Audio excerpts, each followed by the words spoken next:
என் அன்பு மாணவர்களுக்கு வணக்கம். இந்த வீடியோவில் ஒரு இம்பார்ட்டண்டான ப்ராப்ளம் வந்து பார்க்க போகிறோம். இப்போ தான் நம்ம சேனலுக்கு நீங்கள் புதுசாக வந்திருக்கீங்கன்னா சரவணகுமார் மேக்ஸ்ங்கிற சேனலை மறக்காமல் சப்ஸ்கிரைப் பண்ணி வச்சுக்கோங்க. உங்கள் நண்பர்களுக்கும் ஷேர் பண்ணி விடுங்க. நம்மளால் முடிஞ்ச உதவியை மற்றவங்களுக்கு செய்யலாம். பாருங்கள், கொஸ்டின் பாருங்கள். Prove that tan inverse of 4/3 minus tan inverse of 1/7 equal to π/4 சொல்லி ப்ரூவ் பண்ண சொல்கிறாங்க. ஃபர்ஸ்ட் நம்ம எல்ஹெச்எஸ் எடுத்துக்கலாம்.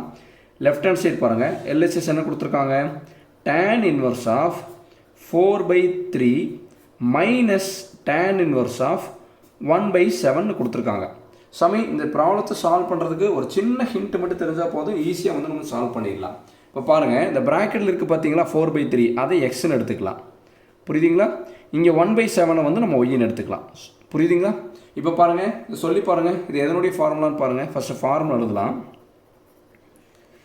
tan inverse x ப்ராக்கெட்டில் இருக்கக்கூடிய 4/3 என்ன எடுத்துருக்கோம்? எக்ஸ்ன்னு எடுத்துருக்கோம். tan inverse x நடுவில் என்ன சைன் இருக்கு பாருங்கள், மைனஸ் tan inverse இது எதனுடைய வந்து பாருங்கள் y 1/7 ஒய்ன்னு எடுத்துருக்கோம். சொல்லுங்கள் பார்க்கலாம். tan inverse x minus tan inverse y equal to tan inverse of சமி புரியுதுங்களா? x minus y tan inverse of x minus y divided by இங்கே எப்பயுமே 1 தான் வரும். மைனஸ்க்கு ஆப்போசிட்டாக என்ன எழுதணும்? ப்ளஸ்ன்னு எழுதணும். இந்த மைனஸை மறைச்சிட்டா xy வந்து மல்டிப்ளிகேஷனில் வந்துடும். புரியுதா சாமி? அப்போ tan inverse x minus tan inverse y equal to tan inverse of x minus y divided by 1 + xy. இதுதான் வந்து என்னென்னா அதனுடைய ஃபார்முலா. இப்போது equal to right hand side எடுத்து எழுதிங்க. tan inverse இப்போ எக்ஸுக்கு பதிலாக என்ன எழுதலாம்னு பாருங்கள். எக்ஸுக்கு பதிலாக 4/3 எழுதணும். புரியுதுங்களா? இங்கே எக்ஸ் இருக்குங்களா? எக்ஸுக்கு பதிலாக என்ன கொடுக்கலான்னு சொல்லுங்கள் பார்க்கலாம். 4/3. அடுத்து நடுவில் இருக்கக்கூடிய மைனஸ்க்கு மைனஸ், இந்த ஒய்க்கு பதிலாக 1/7.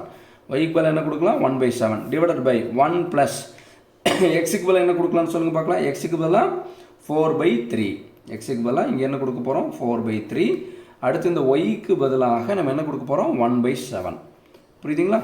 எடுத்துகிட்டு ப்ராக்கெட் க்ளோஸ் பண்ணிடலாம். இங்கே tan inverse அப்படியே இருக்கும். இப்போ என்ன பண்ணலான்னா, கால்குலேட்டர் எடுத்துகிட்டு நியூமரேட்டில் எப்படி இருக்கோ அப்படியே டைப் பண்ணுங்க பார்க்கலாம். நியூமரேட்டில் ப்ராக்கெட், புரியுதுங்களா, 4/3 bracket close minus bracket open 1/7 bracket close. இப்போ ஈக்குவல் டு அமுத்தணும்னா டெசிமலில் வருது.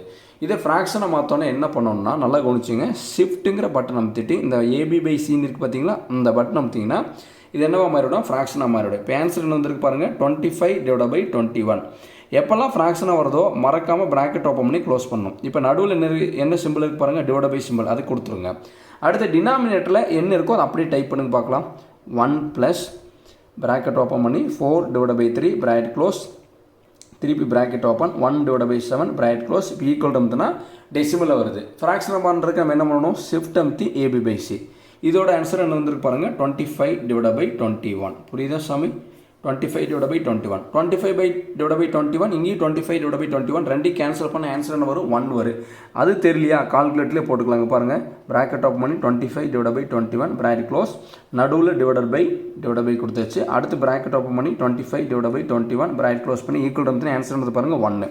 புரியுதுங்களா?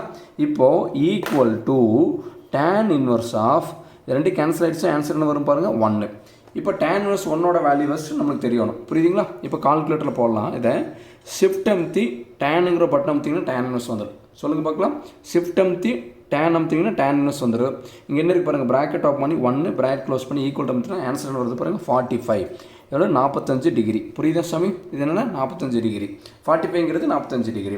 ஆனால் நம்ம என்ன ப்ரூவ் பண்ணணும்னு பாருங்கள், π/4 ரேடியனில் கொடுத்துருக்காங்க. புரியுதுங்களா? அப்போ 45 டிகிரி நம்ம எப்படி எழுதலாம்னா π/4 எழுதலாம்.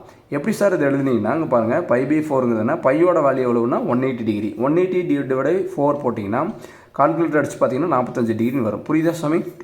சம்டைம் இந்த சம் வந்து 45 டிகிரின்னு ப்ரூவ் பண்ண சொல்லுவாங்க, அல்லது π/4ன்னு சொல்லுவாங்க. ரெண்டுமே ஒன்று தான். 45ங்கிறது என்ன, 45 டிகிரிங்கிறது டிகிரியில் கொடுத்துருக்காங்க, π/4ங்கிறது ரேடியனில் கொடுத்துருக்காங்க. சமி புரியுதுங்களா? இந்த பைக்கு பதில் எவ்வளோ எழுதலாம்? 180 டிகிரி. அப்போ 180 டிவைட் பை 4 போட்டிங்கன்னா ஆன்சர் வந்து பாருங்கள் 45. புரியுதுங்களா? இப்போ நம்ம என்ன எழுதுறோம்? லெஃப்ட் ஹேண்ட் சைடு எடுத்துகிட்டு ரைட் ஹேண்ட் சைடு வந்து நம்ம வந்து ப்ரூவ் பண்ணிட்டோம். புரியுதுங்களா? LHS எடுத்துகிட்டு நம்ம RHS ப்ரூவ் பண்ணிட்டோம். இப்போ கொடுத்துக்கூடிய கொஸ்டின் தூக்கி அப்படி எழுதுங்க பார்க்கலாம். Therefore tan inverse 4/3 minus tan inverse 1/7 equal to என்ன ப்ரூவ் பண்ணிட்டோம்? π/4ன்னு சொல்லி ப்ரூவ் பண்ணிட்டோம். Hence proved. இது ப்ரூவ் தட் சம்னால கடைசியில் எழுதிக்கலாம். Hence proved. பொறுமையாக பாருங்கள், கண்டிப்பாக புரியும். இந்த வீடியோ உங்களுக்கு பிடிச்சிருந்ததுன்னா மறக்காமல் லைக் பண்ணுங்கள். மற்ற நண்பர்களுக்கும் ஷேர் பண்ணி விடுங்க. நம்மளால் முடிஞ்ச உதவியை நம்ம மற்றவங்க செய்யலாம். Thank you students.